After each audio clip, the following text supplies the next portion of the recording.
And here's what Albert Einstein says about this. The life you've created is a product of your thinking. It cannot be changed without changing your thinking. Right? I see lots of heads shaking. I'm delighted. Yes. So if there's something in your life you're not happy with, begin with the thought. That doesn't mean it'll solve everything, but it's the place to begin. It's the place to strengthen you and give you clarity. Okay. Jean, did you want to say something? Of course you don't mind. Of course not. I love interaction. Yes, Jean. You're talking about my morning wake up. I very often wake up with thoughts going through, oh man, this is going to be a mess. That's got to be a mess. You got to take care of it. You got to do this. Got to do that. Yes. You get up, you get dressed, and you find out, poof, they're gone because you're going to take care of stuff. I don't know what that is, but it's too often a waker-upper for me. Well, actually, Jean, you described something that's very common, and I'm going to talk about it a little bit later. But for now, I'll say that, is Mark talking to me? Are you okay? Oh, okay. I'm glad you're a nice, flexible group. Smiling. This is good training for your mind. Positive self-talk. Okay, so Jean, we will be talking about the fact that when we wake up, a lot of times that's when our thoughts are really, we wake up with anxiety. And we're going to have a strategy for dealing with that, but I'd rather not put it in right now. Okay, Jean? Yeah. But thank you for mentioning it. Okay, so what we're going to do now is I'm going to get you involved right away. I'm Natalie. Paula's going to be our. Oh, okay. Paula, are you our recorder?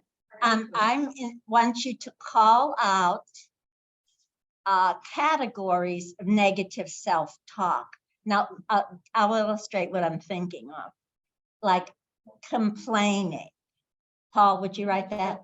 So you see, that's a category of negative self-talk. Somebody that complains all the time. Now, let me say this. The things we're going to list, we all do sometimes. But the key is if you do them a lot, then they're going to pull you down. Yes, did you want? Oh, that's good. I have to nitpick it. Yeah. And anyone else want to give a category of some? No, that's a category. I have a fret over things I have no control over. Fretting. Fretting is good. Fretting. Fretting is, and you have no control over them. In a way, it's almost like worry. I will worry. I'm obsessed over things I have no control over. And then it frustrates me even more because I have no control over it and no way of solving it. And so that's not uncommon.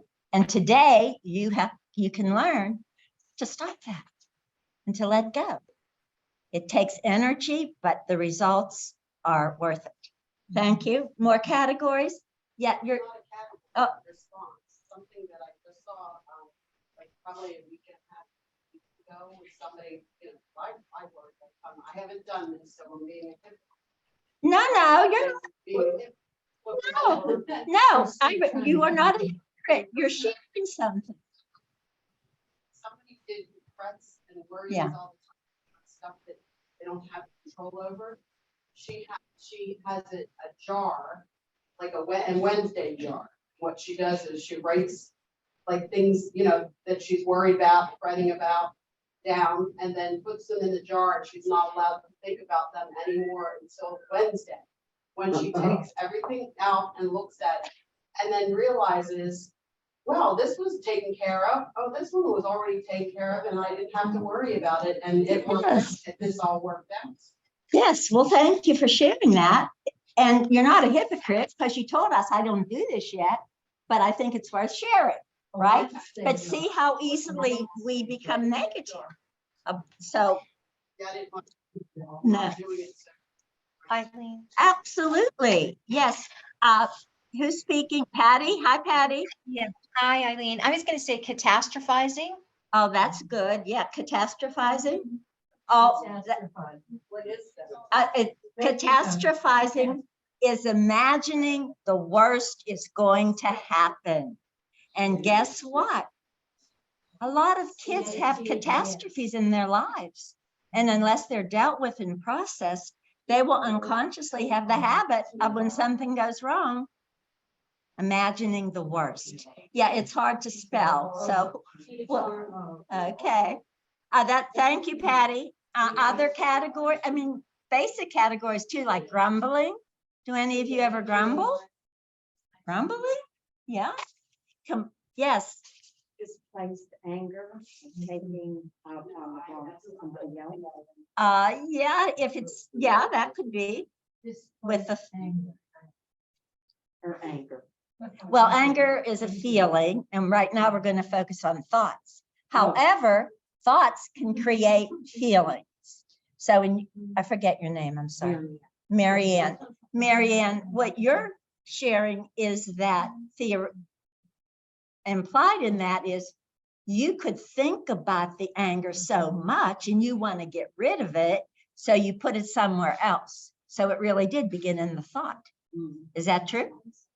Yeah. Yeah. Okay, let's see. We want a few more up there. Anybody else before I just name them all? Anybody want to offer one? Blaming other people instead of blaming others. Oh, blaming. Absolutely. Blaming. Okay.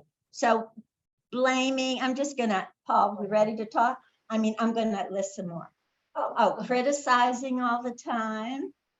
Paul, if you get tired, ask for a volunteer. No, I work with a team here. Oh, okay. Criticizing, comparing. Comparing is dangerous. She's better than me. She's less than me. It doesn't matter. Only you matter to you, your comparison. Okay, so gossip is not. Gossip is negative self-talk.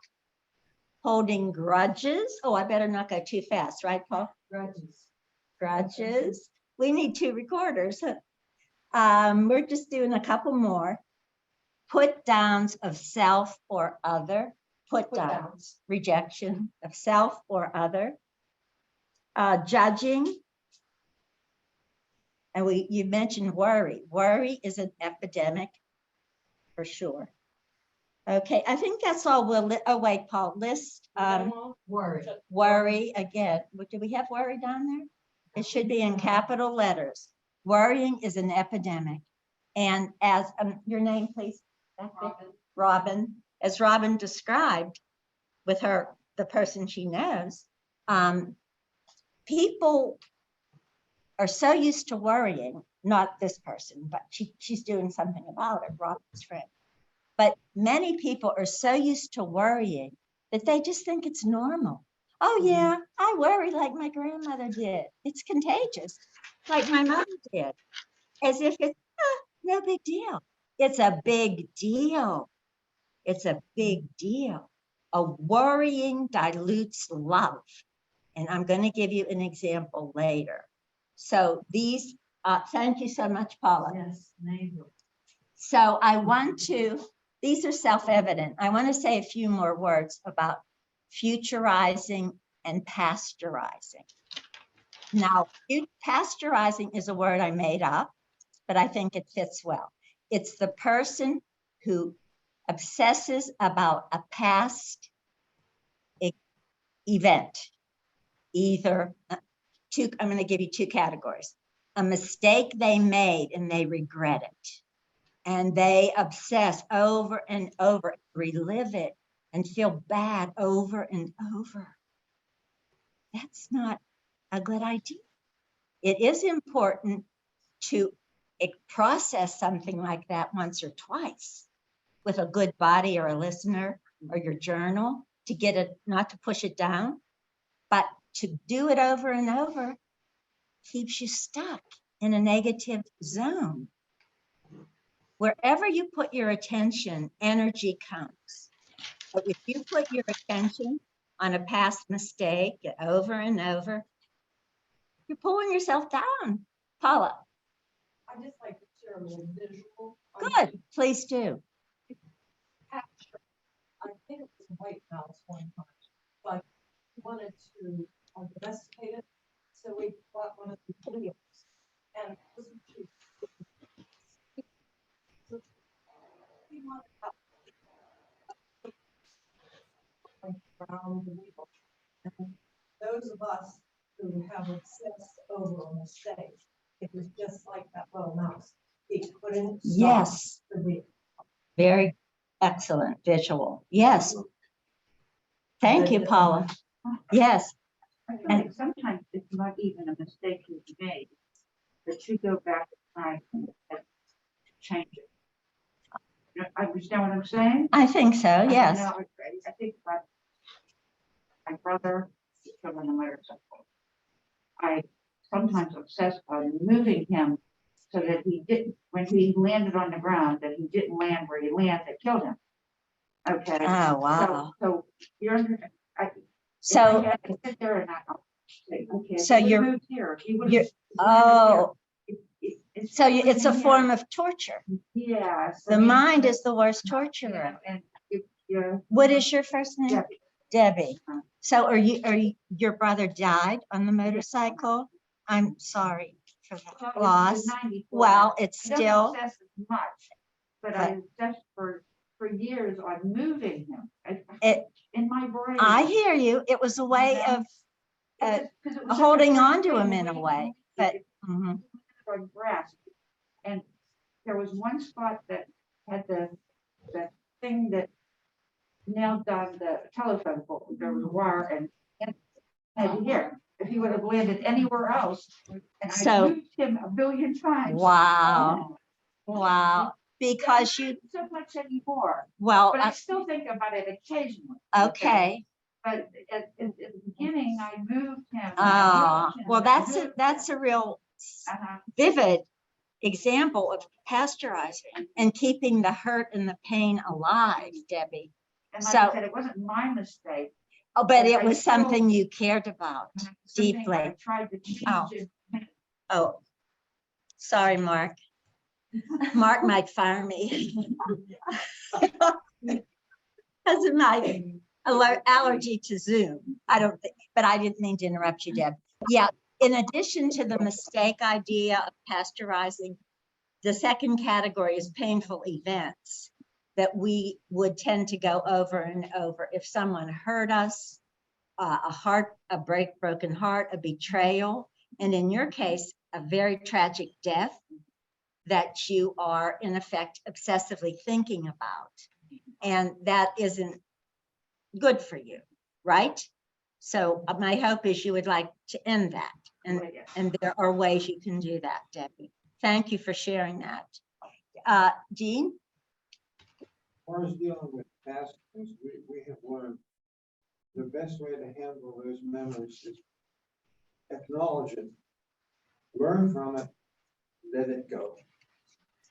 Well, yes, I agree with that formula. Acknowledge it, express it to someone you trust, the feelings, the depth, and then it's time to let go. But if it's big, deep, tragic, it can take time to let go. But the goal is to eventually give it away. Well, that's the biggest problem, is That's- letting go. Absolutely. Letting go is the hardest. Rhonda?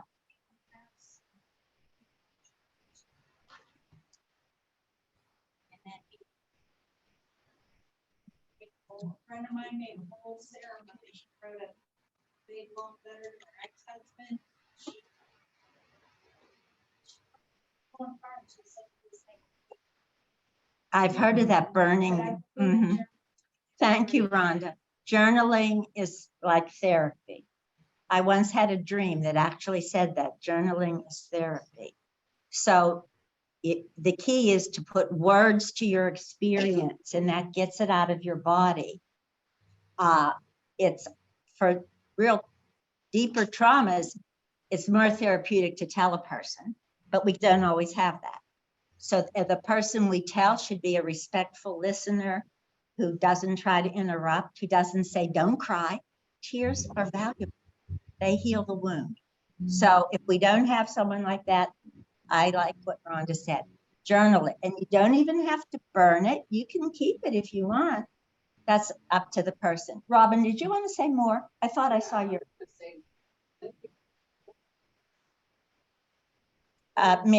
Debbie. Mhm.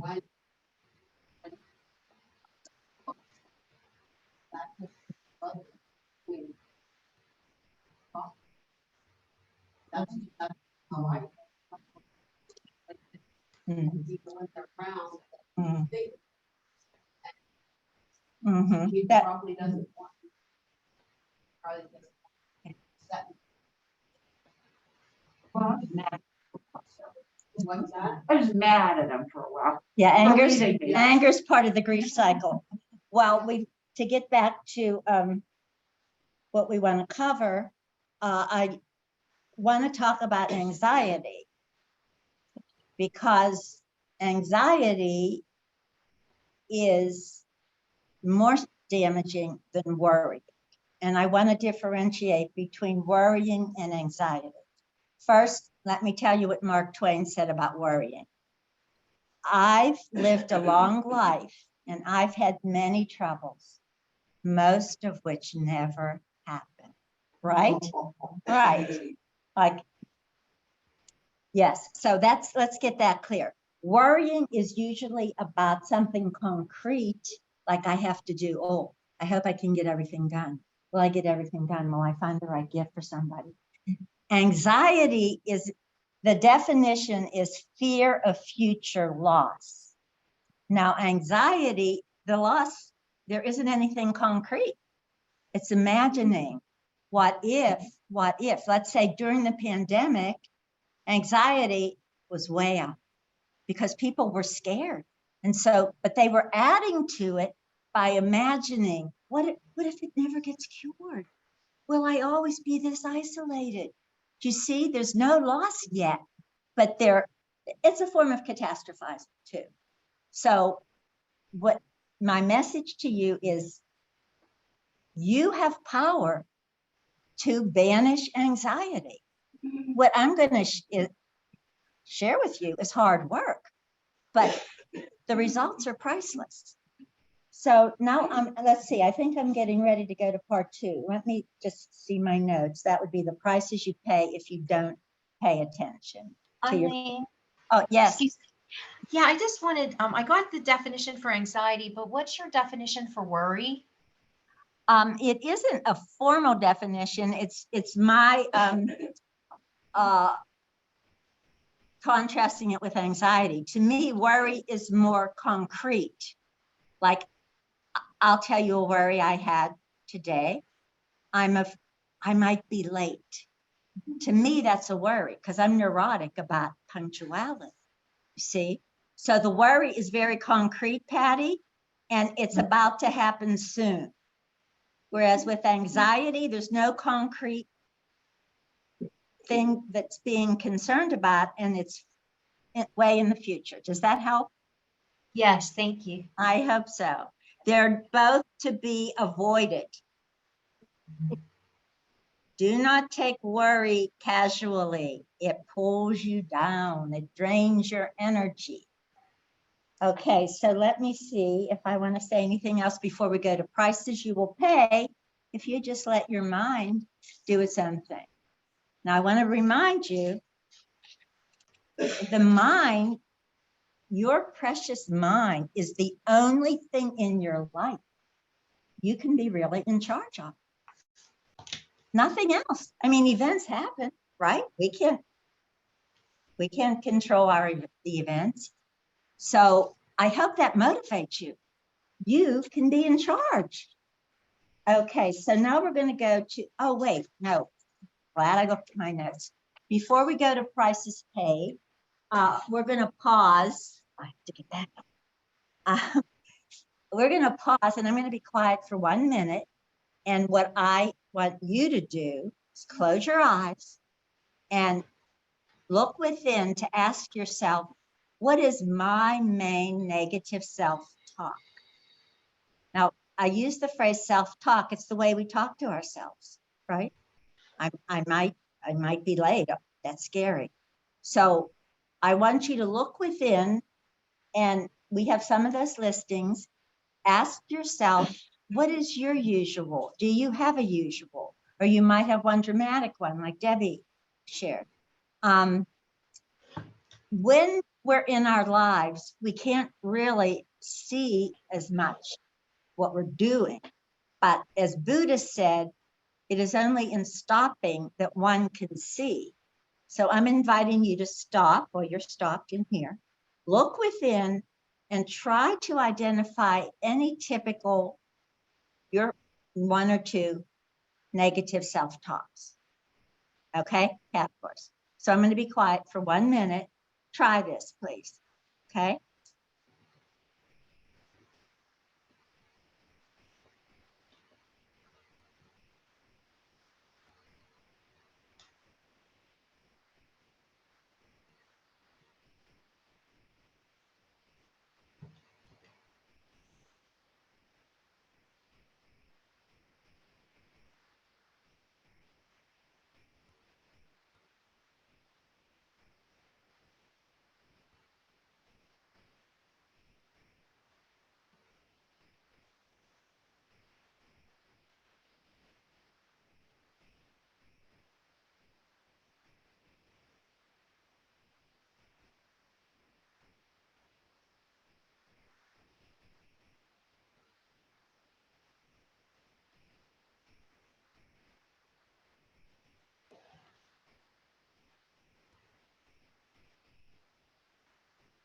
Okay, let's come back together. Does anybody want to share anything they got in touch with?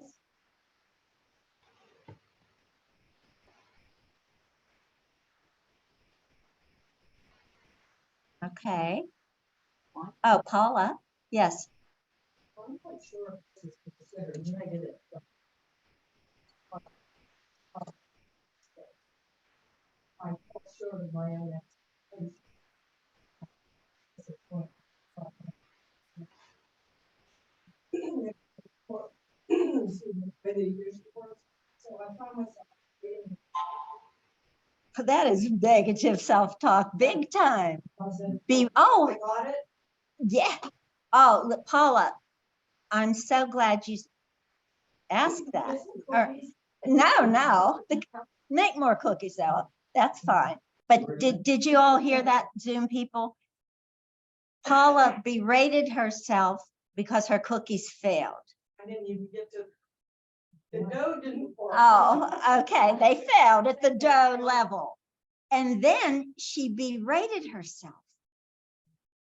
That's very negative. It's pulling yourself down, Paul. Yes. I hope you will let go. We all make mistakes. No one is perfect. No one. And so when we make a mistake, we think about it, try to figure out what the mistake was, learn from it, and then let go. The letting go, the hard part, but you can do it. Okay, anyone else want to share? Okay, I'll tell you what my challenge is with judging. We didn't, I don't know if we put that down. Oh, yes, we did. Okay, I have this issue of judging in a particular way, like this. If I do something nice for someone and they don't say thank you, I like have an involuntary reaction of, what? Well, that isn't good. Who am I to judge? We don't, but you see what we do? It's part of human nature, but we don't want to keep doing it if it's self-sabotage. So I'll give you an example from yesterday. A friend of mine needed a ride from East End to Verona. And I couldn't do it on Tuesday, but I could do it yesterday. So I emailed her, hey, I can do it today. You know, what time should I pick you up? And she wrote back text, I'm good. You see what I'm getting at? So I'm thinking, what? Why not? I'm good, thanks anyway. No, that's not good for me to do that. So it's not huge like some of them, but hey, no negativity. Let's try to cleanse it, keep our minds free of it and supporting ourselves. Okay, so now we're going to look at the prices you will pay if you don't work on changing your mind. And okay, my hope is when you hear these prices that you pay, you're going to be really motivated to do some changes. Okay, the first, I did delineate 7 of these. I'm aware that audiences often like it when something's numbered, and it's easier to remember sometimes, right, Rhonda? So the first price you will pay is negative self-talk destroys personal growth. In fact, one writer calls it the #1 killer of personal growth. So if you want to grow, and you do a lot of good things to grow, but you're also doing negative self-talk, you know, 1 foot in each camp, you're diluting the growth. Clear? Okay. Secondly, a lot of thought patterns are addictive. Did you realize that? That for decades, we might do the same thoughts. And when something is addictive, it wears grooves in the brain, neural grooves. That's how powerful thoughts are. They can impact the brain. So if you have an addictive pattern, you are keeping yourself unaware of your inner life. It blocks you. Yeah. And then you can't realize your potential. We all have tremendous potential. We're born with it. I'm going to say more about that later, but we have to plug it in. So if your mind is preoccupied by some form of NST, you're blocking yourself from your own potential. NST again. Oh, sure, Debbie. I'm glad you asked. NST is my shorthand for negative self-talk. In other words, negative messages that you're giving yourself. Okay? Okay, like Paula, if you don't mind me, like Paula berating herself for the cookies. That was negative self-talk. Agreed? Okay. Thanks for asking that. The third price you pay is physical. Because if you have this depends on how chronic your NST is, how much of it consumes your inner space. But if it does, you will have less energy.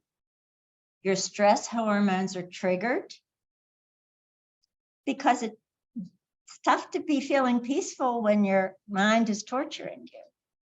And your immune system will be lowered. So the body, the body is not in a category, a tight box from the other aspects of your being. So your psyche, your emotions, your body, they impact each other.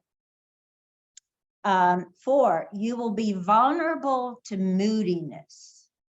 Thoughts can make you moody, because it's negative. So it's hard to be cheerful. And they can create brain fog. Did you ever feel like, I can't really think today? Like a fog. Okay, Robin can relate. So again, this all goes back to the power of thoughts. Pardon? Oh, sure, Robin. Number 3 was the physical impact of NST. Less energy, more stress, lowered immune system. Eileen, is that how people sometimes eat to satisfy something going on in their mind? Oh, absolutely, Natalie. Natalie mentioned, is that why people eat sometimes? The Zoom people, I have to remember to.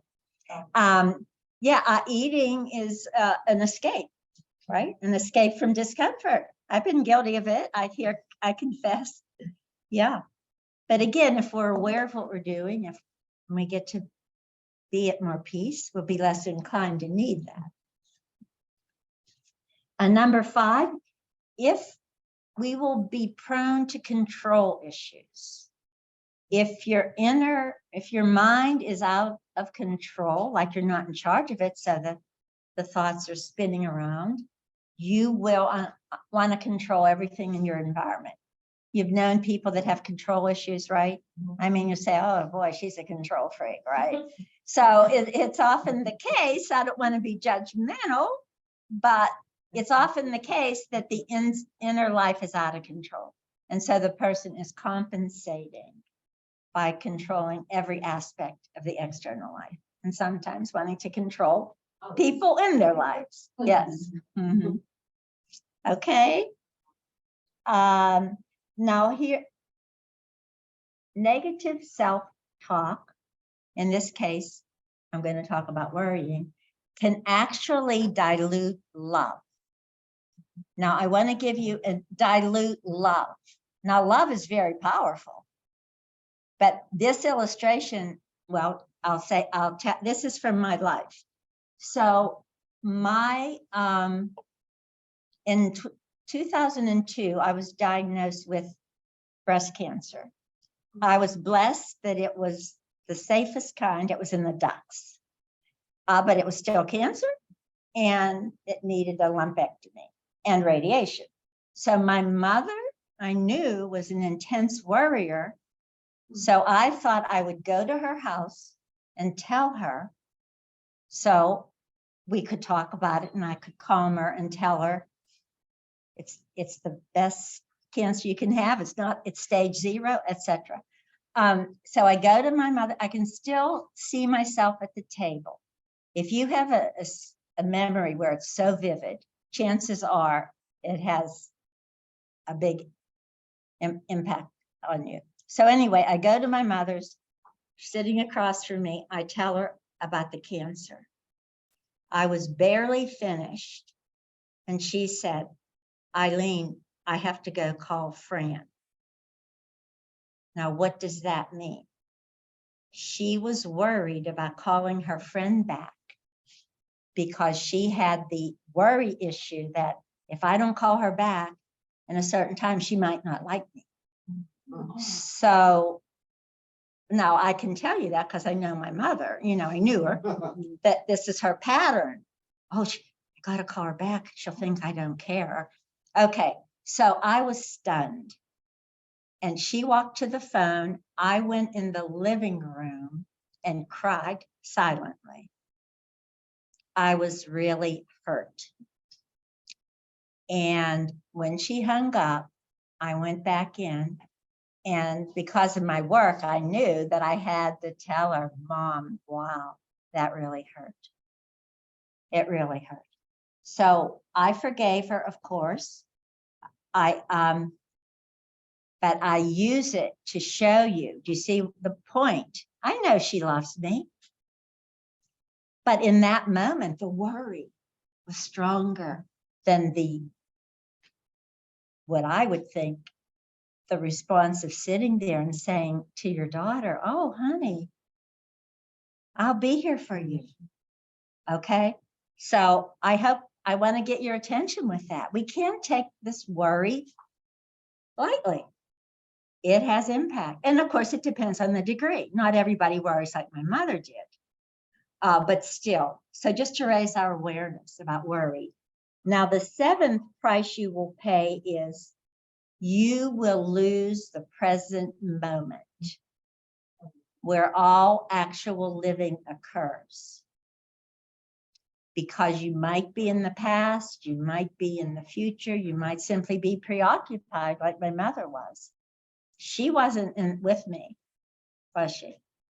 She wasn't really listening probably. She was thinking, when can I call Fran? So are any of you aware of the Vietnamese monk Thich Nhat Hanh? He wrote a lot of books. Yeah, he's really wise, spiritually and psychologically. So this is a quote from him. Your appointment with life is in the present moment. I like the succinctness. Your appointment, every one of you, is with the present moment. Now, as the poet Rumi said, he's an ancient guy. Many of you know him, R-U-M-I, Rumi. I think he's a Sufi. But anyway, he has some good quotes. I love quotes. Those of you who are new to me, you will learn that I sprinkle my talk with quotes. I love them. Anyway, listen to this. Rumi said, everyone will die, but not everyone will live. Isn't that, I see the nods of recognition. Many people live an unlived life. And that is such a tragic waste. And a lot of times it's because they don't know. They don't know how not to do it. So, okay, let me see if there's more I wanted to say about that. If you know anybody with an inordinate fear of death, chances are they're practicing this. Unconsciously, they're not living. So they're more afraid of dying. So these are the prices you will pay if you do not take charge of those 60,000 thoughts a day, 1 or 2 a second even. I don't know how they ever measured it, but we know that can happen, right? So any questions before we go into, well, how are we going to do this? How are we going to do this big job? Debbie? I'm still a little confused about. Okay. Okay. I'm glad you. They seem the same. Okay. Zoom ladies, Debbie asked, and I think Patty, wanted to know this too. What is the difference between worry and anxiety? Okay, let me try again. Worry is usually about an event that's coming up, like my mother had to call Fran. That was worry. And it's usually something concrete. Anxiety, which I consider worry's first cousin, is when fear of future loss, really future. Whereas worry is pretty close. For me.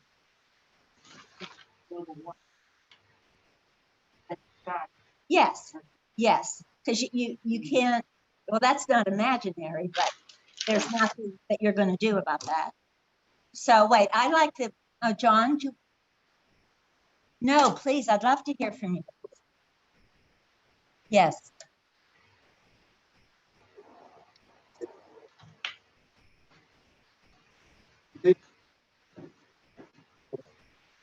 Right, right.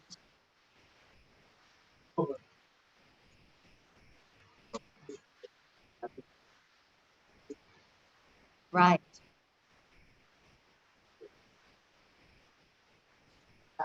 Yes.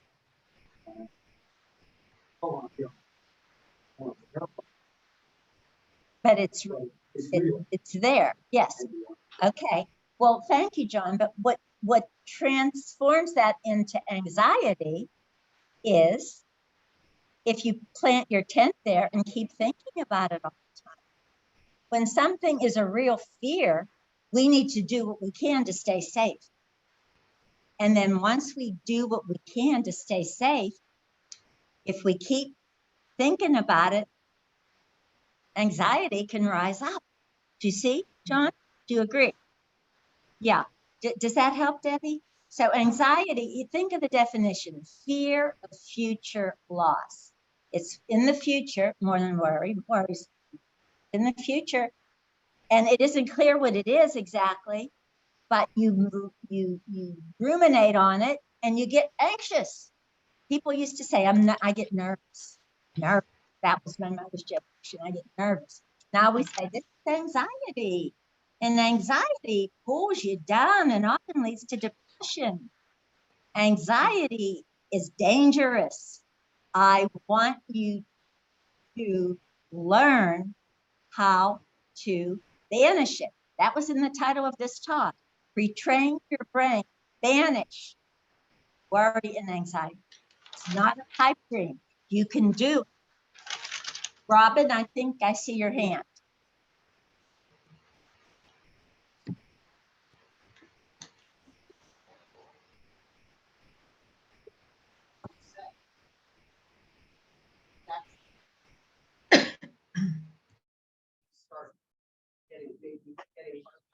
emotions or feeling physically and mentally wise because of that. That sounds more like anxiety. Yeah, that's what I'm saying. Oh, I thought you said worry. Oh, Yeah. no, you described anxiety. Yes. Worry is more here and now. Into your physical body. Right. If Unless it's you do there it in your mind, constantly. but Well, doesn't paralyze you physically or, you know. well, any of these categories can hurt your body. Any of them, because they're all negative and they pull you down. It depends how often you practice them and whether you're taking care of yourself in other ways. Does that help? So worry can turn into anxiety. Yes, it could. So if I mean, if It would, I'll say I'm worried about this, but it's actually against global warming or, you know, the state of the United States and the divisions going on right now, you know, these are things that are in my head constantly, you know, and I managed to banish them in my own ways by reading or diverting my attention and things. But if I have free moments, so then, come back okay, in there. they'll come back and we're getting to the how-tos. So when you hear the how-tos, that might be helpful for this whole topic. But keep asking questions if something isn't clear, because it's hard to convey something. Okay, any questions before we move on? Yeah, yes, yes, And work. yes, And first, so many stop. yes. And so, you know, yeah. There's some ruts all Inherited, absolutely. But it's Paula was saying that these patterns are generational. And so the grooves may be deep because we grow up as little kids. What the parents are doing is contagious to us. So again, it adds to the power. And so it's up to us now as adults to figure out how to change the brain, and we can do it. So here are the how-tos, okay? And before I start them, I want to read a quote from Darwin, Charles Darwin. I think this is amazing what he said. Darwin said the highest possible stage in moral culture is when we recognize we want to control our thoughts. And that's what we're doing today. A lot of times this hasn't been thought of. And as he said, when it is thought of, that's a high stage, which means the impact is powerful. So I hope and pray that when you will follow the how-tos, and it'll take time. Nothing worthwhile is easy, but you can do it over time. And even when you're not done, you'll be making an impact and having less negativity. Okay, any questions? Zoom ladies, how are you? Good. Just a quick recap. So there were seven prices that we would pay, right? Right. Do you want me to Okay. read them real fast, Patty, or? I just wanted you to add, would you repeat number 4? Sure.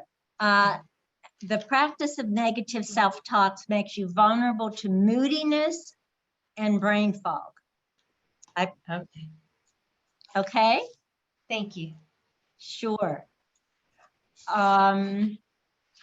Okay, so here we go with how do you do this? The number one thing to do is practice the ABCs of thought stopping. The ABCs are aware. Okay, you're having a thought that's not good for you. Aware. There it is. B, block it. C, change the thought. Because if you don't change the thought, guess what? It goes back in the same groove. You could say no, but it's going to go back unless you change the thought. So what I suggest, I'm going to make other suggestions, but to evict that NST right away, You change the thought and express gratitude. Because there's always something to be grateful for. You don't have to think, oh my God, what thought am I going to put in there? Okay. So you think, oh, I'm grateful for the blue sky. I'm grateful for having a roof. I'm grateful that my furnace works. There's always something you can say that is positive. And the thing is, if you practice gratitude, it's therapeutic. And it pushes out. If you do it once in a while, but if you do it every day, Rhonda. Some people actually have gratitude. Oh, absolutely. They try to write everything. Yes. I just have a little big and thing as far as like, even if it's just a sentence like, thought of, oh, I didn't get this done, like say, so then I'll try to include one positive thing. I thought of three. Well, get up to 3. You can do it. Well, thank you. I'm glad you're doing it, Rhonda. Yes, and this goes back to what Gene said. Remember, Gene said earlier, when he wakes up, it's often anxiety and murkiness. And if you, before you get out of bed, I'll come to you in a minute, Gene. If before you get out of bed, express 3 things you're grateful for before you put those feet on the ground, and it will shift your mood, because we often wake up not in a cheerful place. Jean, did you want to add something? No. You sure? Possibly. Okay. So if you want to do this, do it at night too. Like Rhonda said, you could have a journal, but the key is if you do it every day, and it's a habit. And Aristotle said, we become what we habitually do. So if you habitually do gratitude, you're pushing the negativity to the side, you're diluting it. And then all day long, you notice the good because you're more attuned to the good. Do you see how that can be? Okay. And it, you know what? I had a mentor who said, and I believe it mostly, nothing worthwhile is easy. But this is easy to express gratitude, I think. What do you think? Right? Of all the things we could shift to. And the other thing that's easy is smiling. And Mother Teresa said, peace begins with a smile. So that's another thing that's easy and powerful. So let's all give each other a smile. If we don't have a mask on, smile behind the mask. We can tell your eyes are smiling, right? Okay. Thank you. Okay. Oh, wait, before I go on to more, here's another quote from Marcus Aurelius, ancient Rome. He got it way back then. When you arise in the morning, think of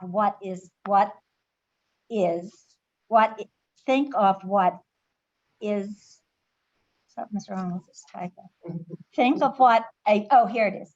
Think of what a precious privilege it is to be alive, to breathe, to think, to enjoy, to love. He gave 5 gratitudes in that little quote. So we can do this, and I urge you to start today. Practice gratitude. Okay. Can you repeat the 5 again? Yes, Patty. Marcus Aurelius.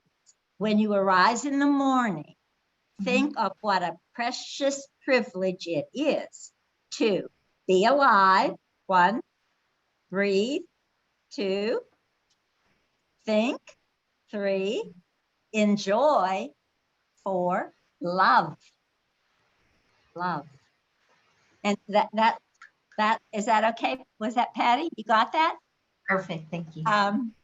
And that reminds me to share with you the definition of love, because so many people think that love is a feeling.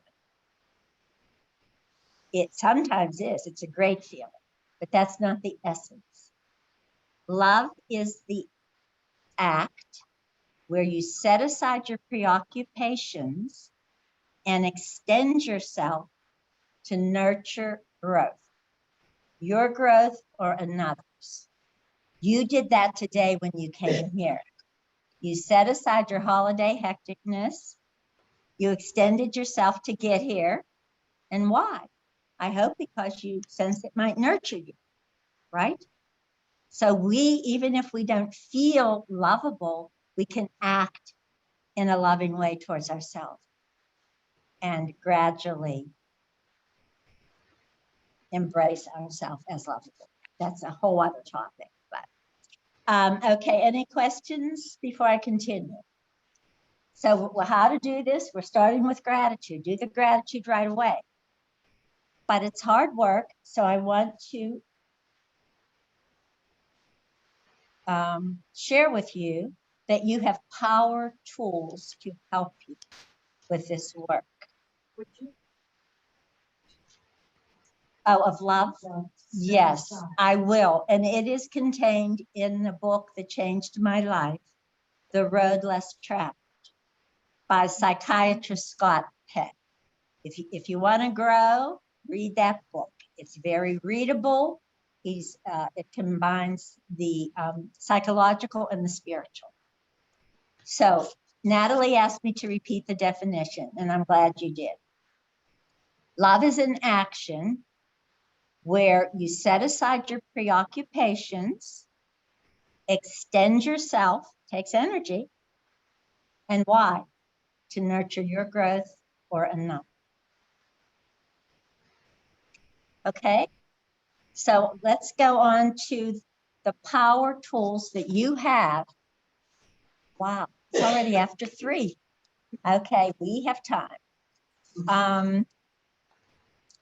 So the power tools, we are born with many capacities, but they have to be plugged in by us. What am I thinking of? The 3 power tools for right now are awareness. That's power. To stay awake, pay attention. That's a power. 2, willpower, the unused muscle. We have willpower if we decide we want to do something. And 3, the power of choice. Choice is a power. And a lot of times we don't think of it that way, but it is. Now, I once worked in a women's prison where everything was taken away from them, and they only had one choice left, and that was what attitude to have about it.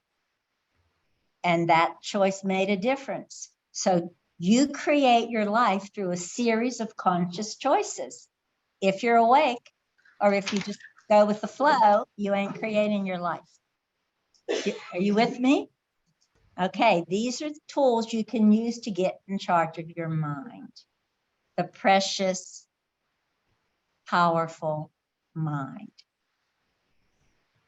So let's see. Where do I want to go from here? So something that can help you to get in charge of your mind is to unearth what we call core negative beliefs, because we tend to act in accordance with our beliefs, and sometimes the beliefs are unconscious. But if you want to do this work, you could ask yourself, well, why am I always putting myself down? Why do I always think I'm not enough or I'm not okay?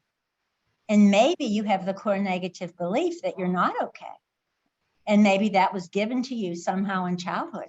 It's not accurate, but if a childhood is in disarray, the child thinks it's their fault. And so they could think, I'm not okay. So if you have a core negative belief about your selfhood, that could fuel a lot of negativity, negative thoughts. So the key would be to pull it up and name it and say, no, that isn't accurate. I am valuable. I was born you're a valuable child of God. You were born with innate powers. It's up to you to plug them in though. How do you plug them in? By using it. The choice power could lay there if you never use it. Are you with me? Okay, you have a power toolbox, but like any power tool, your tools could be used to build up or tear down. Okay, let's see what else I want to say about that. So just to reiterate, when I asked you to go inside before, I want you to identify your usual NST, identify your patterns, and try to see what's under it. And I could tell you, remember I shared with you that I get judgmental when people don't say thank you. So I grapple with that, and what did I come up with? When I was growing up, no one in my house ever said thank you for anything. So I had a deficit of wanting that and believing in it. And I overreacted to it. But now that I brought it to awareness, I can choose to say, I'm not going to judge you if you don't say thank you. Okay, so look beneath the NST to see if you can figure out what's fueling it. And then you can make a change. Robin? I was thinking that maybe that bothers you because, you know, it's somebody was saying when you were younger, you better say thank you. You didn't say thank you. I see. Yeah, it would usually be that way. But I had a yearning for it because it was a deficit. Everybody's different. It could have gone either way. You're right, Robin. Paula? I want to share something that's really- You can share whatever you want. Yes. This is kind of- Can you come near Zoom so they can and see? there's colors. Oh, okay. I'll tell the Zoom ladies what you're doing. Everything I said resonates.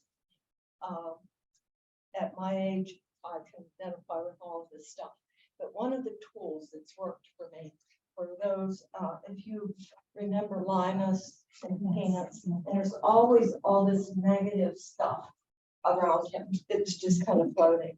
Well, when I became a Christian, deep in my heart, it's a process and will always be a process.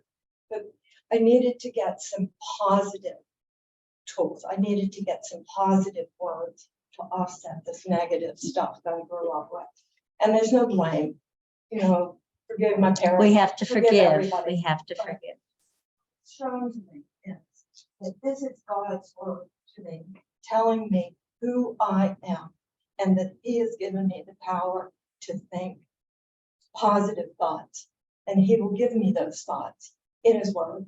So for me, it was a matter of not just journaling, but meditating on what those words meant to end up in here, so that when I find myself berating myself, I can come back and say, wait a minute, that's not who I am. So, okay, the cookies didn't come out this time. Right. I tried. I tried. The yeast was not good, by the way. There you that go. was- Yes. Yes. It was just encouragement to me, and it's never too, I found it's never too late. It's never too late to make changes. Zoom ladies, I'm sorry, but I cannot translate that, what Paula said. I'll try. She was describing how her deep spiritual life and her connection to God gives her the grace to take care of herself and make change. Is that good enough, Paul?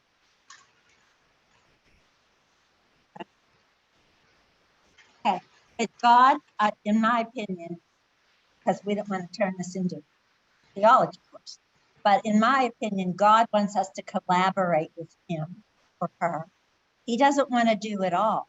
He wants us to grow and grapple with it. Right? Yes. Yes. I forget your name. Robin, pardon? Bruce. Hi.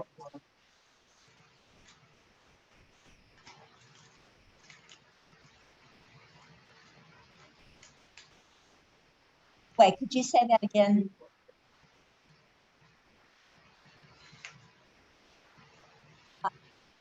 Yes, I agree. Bruce was saying that people of faith tend to be happier and without anxiety because they lean on the Lord. And actually, I have to say that that evokes one of my favorite scriptures, 1 Peter 5:7. Cast your anxiety on the Lord. He cares about you. So for those of us who have a system, that helps. Okay, thank you for the sharing. Let's see, I'm going to wind down and leave room. We have space. We're booked till 3:30 and it's 3:15. So I'm going to just say a few words of closing and then we can keep dialoguing. If there's something you want clarity on, I'm always grateful for examples. I want to remind you of 4 facts. Now, we've talked about a lot of different things. Some of them might be opinions, but what I'm sharing now, it'll be repetitive, but I want you to take it home with you. The first is your 60,000 thoughts a day are your power grid. So building you up, tearing yourself down. Everything begins with a thought. That's fact. Okay, is that clear? Okay. Oh, by the way, I want to say that I appreciate having 3 men in the room. Usually Gene is the brave solo man. And today we also have John and Bruce. Welcome, guys. I hope you'll come back. Watch out. Very good, Gene. Ladies, Gene said he's sharing his harem with John and Bruce. He's a good guy. He will. Robin? What are you doing? Yeah. Okay, I'll repeat the sentence. Let's see, wait, I wanted to check. The first fact I want you to take home. Your 60,000 thoughts a day are your power grid. It's like a, right? You get that, right? For building yourself up, strengthening your sense of self, loving yourself, or tearing yourself down, damaging yourself. So again, it's to remind you, everything begins with a thought, and you have a choice about what you're going to do with that thought. Okay? Second, it is possible with effort for you to be in charge of your thoughts. I'll say it again. It is possible with effort, it's work, to be in charge of the power of your thoughts. Okay, 3, you carry within you a box of power tools. I want to add 2 more to what we said earlier. Awareness, willpower, choice, imagination is a power. To envision something beautiful that you want to strive for. We often use it to envision more pain. And then the 5th power, to me, is the highest power, creativity. Because our creator, it keeps us connected to our creator. We're all born with creativity. I used to think it meant Picasso or famous people. No, we all have creativity. We all do. And when you express it in this one major way is create the life you want through a series of conscious choices. Robin, did you have something? Oh, we don't have 5, babe. Oh, okay. No, we only have 4, Okay. and that was 3. To remind you, you have power tools, but it's up to you to plug them in. Otherwise, they lie dormant. Okay, then number 4 is if you commit to the daily practice of managing your thoughts, it is life-changing, and you will be empowered to make the most of your life, to fully live. Shall I say that again? Please. If you commit to practicing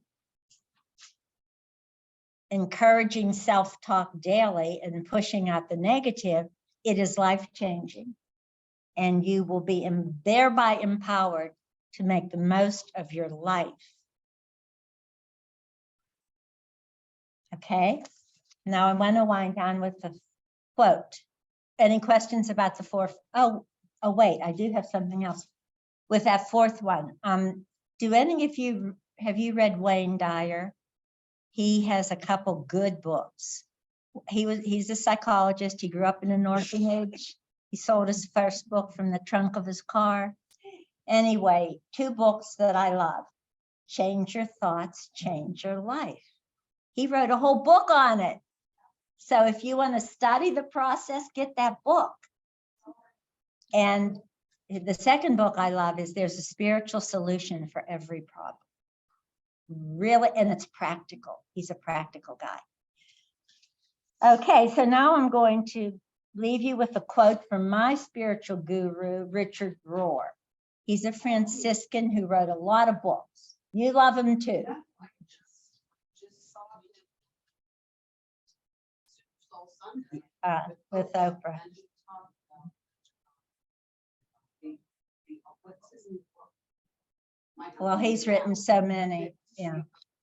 The Ultimate Prince. So, yeah, the ones that, yes, I think it is. That's his recent one. Yes. Yeah. Yeah, he's brilliant. He's a Franciscan. He's very psychological and very spiritual and very practical and very loving. Richard Rohr, R-O-H-R. And here is the quote I'm leaving you with. Only deliberately chosen gratitude, love, and positivity can help us stand against the daily barrage of negativity and fear. I'll repeat that. But you see, he realizes it's the negativity comes at us, the fears come at us, part of the human condition. But we don't have to be passive. I'll read this again. Only deliberately chosen, there's that power choice, gratitude, which we've talked about, love, which we've talked about, and positivity, positive self-talk, can help us stand against the daily barrage of negativity and fear. So that is what I have to share. I want to hear from you. And then when it's quiet, I have booked myself here for January 20th. And I want to take a vote on 2 topics that I am interested in, okay? First, is there anything, question, comment, example about today's topic? I have a question. Mary Ann? Oh, wait. Was somebody on Zoom say that? Or was that Me. Yeah, I can wait. Wait, who is it, Patty? Yeah. Okay. No, you can go. Mary Ann doesn't mind waiting. What's Thank on you. your mind? When you gave us the steps to banish the negative thoughts, and the first one was to practice the ABCs and so on, how many steps were there to banish those negative thoughts? You started out with the practice and the ABCs, awareness block, change the thought, express gratitude. Well, my question was, what was B? Because awareness and Oh. choice. Oh, So okay. what is B? Okay. Actually, Patty, I did not number the how-tos. I numbered Okay. prices paid. But Mary Ann wants to know about the ABCs of thought stopping. A is awareness. B is block that thought. C is change that thought. Okay, I'm glad you asked. Anyone else? Victoria, do you have anything on your mind? Okay, were you here once before? I thought so. You look familiar. Nancy? Website so we can print out. Oh, okay, I don't have that. I've been often told I should have a website, and I don't. I asked at the desk, it's gonna be on Zoom. Oh, that's right. You can replay this. You can replay the whole lecture, if that would help you.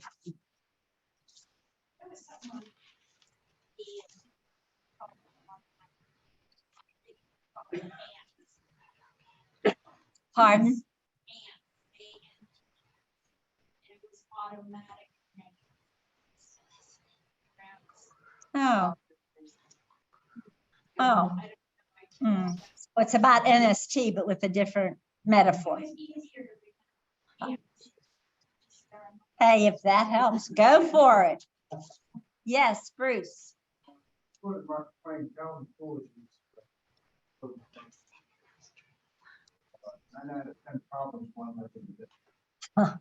Yes, well said. Bruce quoted Calvin Coolidge, 9 out of 10 problems wind up in the ditch. They really weren't there at all, but the mind, yes. Whoops, Paula? I just had a direct my own mind. When all of this stuff, this is just my life in a good book. And all of the negativity stuff, I remember first and foremost that I You are loved. am. You are loved. That strengthens us greatly. Thank you, Paula. Thank you. Paula reminded us that we are all loved, and that is very strengthening. Yes. So anything else before I have you vote on 2 topics? Yes, Debbie. So I'm getting the gist that you can't defeat anxiety. You can only tame it. No, I You would can't say, make it go away yes, you completely. can, babe. Yes, you can. The question Debbie has is, can we only tame anxiety? If you do what I'm urging you to do, as soon as it comes, you say, no, Okay, so, but it's there. I'm It'll not- always be there. well, no, it won't always be there. Will it always come up in some way because of the human condition? For some people more than others, depending on your habits. So it may come up, but it doesn't have to stay. It is energized by thoughts. If you keep thinking about it, it's going to get stronger. If you say, no, I'm withdrawing my attention from anxiety, it will fade. Do you see? Attention is powerful. Do you think about the verb that is used with attention? Are you paying attention? You see, paying like a currency? That's how valuable attention is. And as Peck says in his book, the primary form that the work of love takes is paying attention. When somebody pays exquisite attention to you, it feels loving, right? Yes. Okay, what else? I like the fact that you're still quizzing. I want you to have this clear. Did I convince you, Debbie? Okay, we'll work on it. There's no need. Anxiety can be banished. You can do it. Natalie. When I'm aware of anxious thoughts or when I wake up very confused, there's a little song, and I'm not singing it for solo purposes. Hallelujah, anyhow. Never let the troubles get you down. When life's problems come your way, hold your head up high and say, hallelujah, anyhow. And I'll go around singing Wow. She has a beautiful voice. She's in the choir at church and her voice. Hey, would you stand up and do it again? Please. It gets chills. It's a great note to end on. Zoom ladies, Natalie, come over here and do it. So the Zoom ladies, you're in for a treat now, ladies. Okay. It's just a simple little thing, but when I get frustrated and I know it, and if I'm downstairs or on the floor, I'll stumble. Hallelujah, anyhow. Never let your problems get you down, troubles get you down. When life's problems come your way, hold your head up high and say, hallelujah, anyhow. You're taking your mind off the worry and concern and anxiety, and you're saying, hallelujah, God will take care of things. And we are loved. Thank you, Eileen. You. Wow. Powerful music. Thank you so much. Okay, do you want to take a minute to vote on the next topic? If you're inclined to come back. Are you inclined to return? Good. Good. Good. Robin, before. See Eileen. Yeah. See Eileen, okay. Right behind your head. Brown, Say hi. say, or something. Maybe.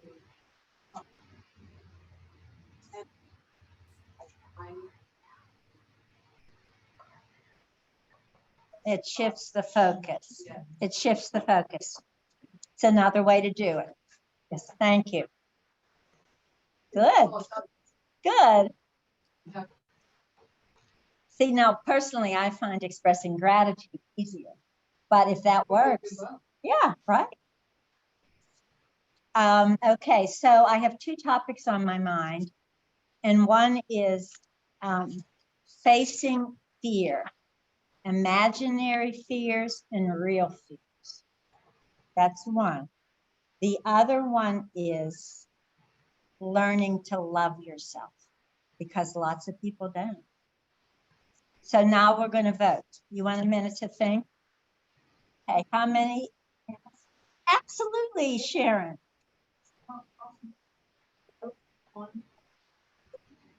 Oh, sure, sure. Yeah, I'm just wanting you to know what you want next. Yeah, okay, who need to do fear on January 20th? Facing your fears. So we only have a few. Well, I guess we'll start with learning to love yourself. Does that appeal to people? Okay, good. Well, I hope to see you again.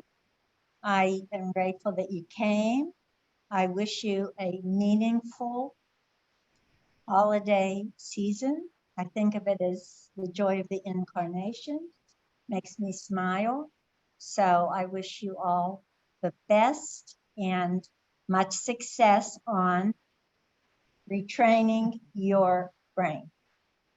And one more thing Richard Rohr says, he calls everybody's self an immortal diamond. Isn't that beautiful? And he has a book called Immortal Diamond. So those of us, and there are many who don't value themselves enough, need to remember we are an immortal diamond, and that's never fades. It gets layered over with stress and fear, but it's always there. So, thank you. Oh, thank you for coming, and thank you for sharing, a lot of sharing. I appreciate that. And I'll hope to see you in the new year. Okay, bye-bye. Bye, ladies. Thanks, Eileen. Oh, you're welcome. Hi, Heidi. This is Bella. Oh, I can't see Bella. Can you see her? No, I can't see you either, Patty. Oh, you can't? No, I did earlier. I have my video on. I don't know what happened, but are you Oh, going to do oh, the there fear? you are. Now I see you. Now I see. Are you Oh, gonna there's do Bella. Oh, Yeah, yeah. Are you going to do the fear topic another time? sure. Okay. Thank you, Eileen. Okay. It was excellent. Happy You're holidays. very welcome. I'm delighted we're here, and we had lots of people today. How many did we have? Way more, almost double than last time. So that's wonderful. People are coming out again. Hi, Mimi. I see you. Bye, Heidi. Bye, Marlene. Bye, Patty and Bella. Bye-bye.